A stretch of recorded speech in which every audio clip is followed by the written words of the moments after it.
netizen, bagaimana kabarnya? Bertemu lagi dalam Top 3 News. Top 3 News akan menghadirkan berita-berita update mulai dari dunia politik, hiburan, hingga berita-berita viral yang terjadi belakangan ini dan pastinya menjadi topik perbincangan hangat warganet. Bersama saya Dedianti, mari kita simak berita selengkapnya.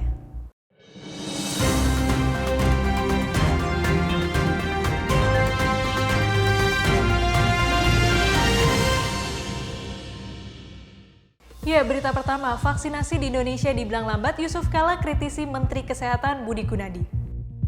Ketua Umum Palang Merah Indonesia atau PMI Yusuf Kala mengkritisi kerumitan administrasi yang diterapkan pemerintah, khususnya Kementerian Kesehatan terkait masyarakat untuk mendapatkan vaksin COVID-19. Wakil Presiden ke-10 dan ke-12 itu telah menyampaikan kepada Menteri Kesehatan Budi Gunadi Sadikin untuk tidak memperumit masyarakat mendapatkan vaksin sehingga dapat mempercepat program vaksinasi nasional.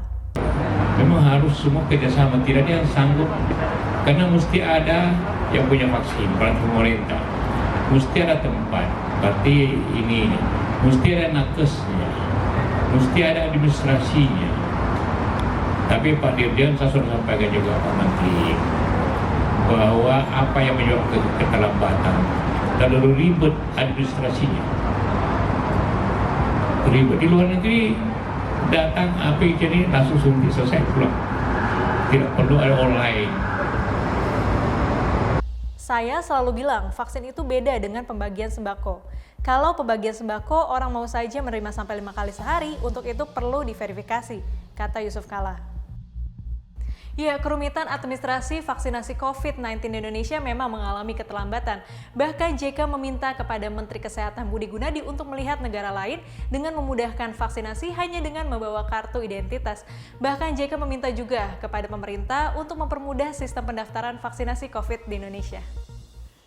Ya, berita kedua, sekolah tatap muka terbatas di Jakarta mulai dibuka. Berikut ini beberapa aturan yang harus diterapkan. Sekolah tatap muka kembali dilaksanakan pada daerah level PPKM 1 hingga 3. Di Jakarta, sekolah tatap muka dilaksanakan mulai kemarin, Senin 30 Agustus 2021. Tentu aturan sekolah tatap muka di Jakarta sangat jelas dan hendaknya jadi perhatian semua pihak.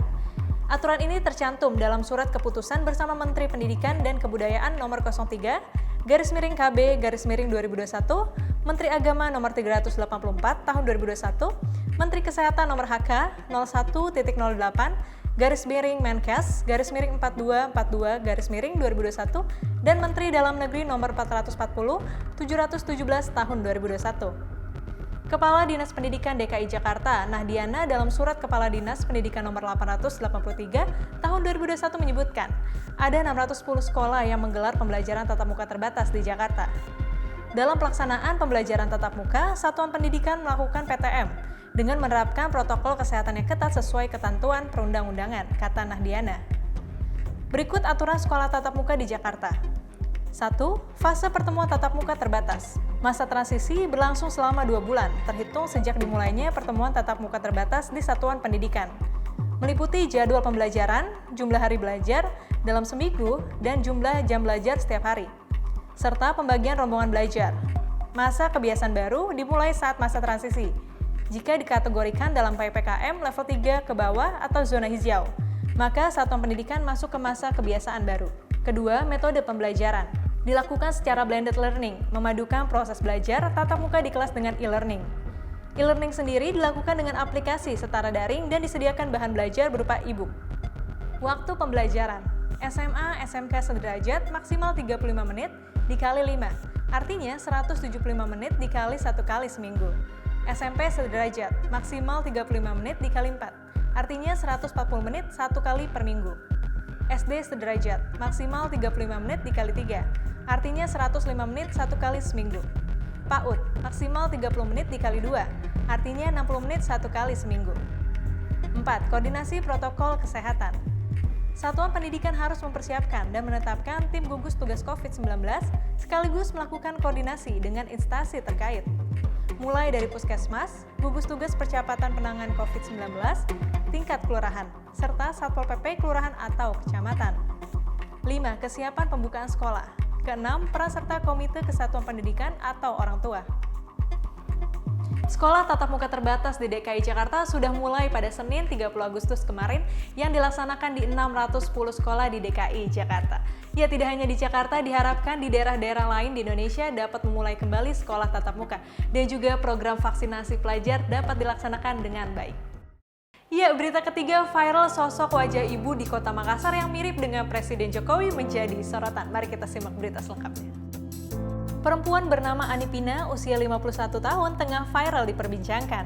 Ia disebut memiliki wajah yang mirip Presiden Joko Widodo atau Jokowi. Videonya beredar dan disebut memiliki wajah mirip Presiden Jokowi. Dalam video singkat yang diteruskan berkali-kali di aplikasi percakapan WhatsApp, seorang perekam menyebut wajah Ibu Pina mirip Presiden Jokowi. Ibu Pina tinggal di Jalan Rapokaling, Kecamatan Talo, Kota Makassar. Ani tak pernah menyangka bisa jadi viral di media sosial, apalagi ia jadi perbincangan publik setelah disebut mirip Presiden Jokowi. Dalam kesehariannya ternyata kisahnya mengharukan.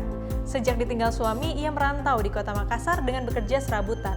Dan kekinian ia pun ingin bertemu Jokowi. Sudah 5 tahun, kata Anifina, dia bekerja serabutan. Pekerjaan yang bisa menghasilkan uang dikerjakan, baik itu menjadi pedagang, perantara, dan pekerjaan lainnya.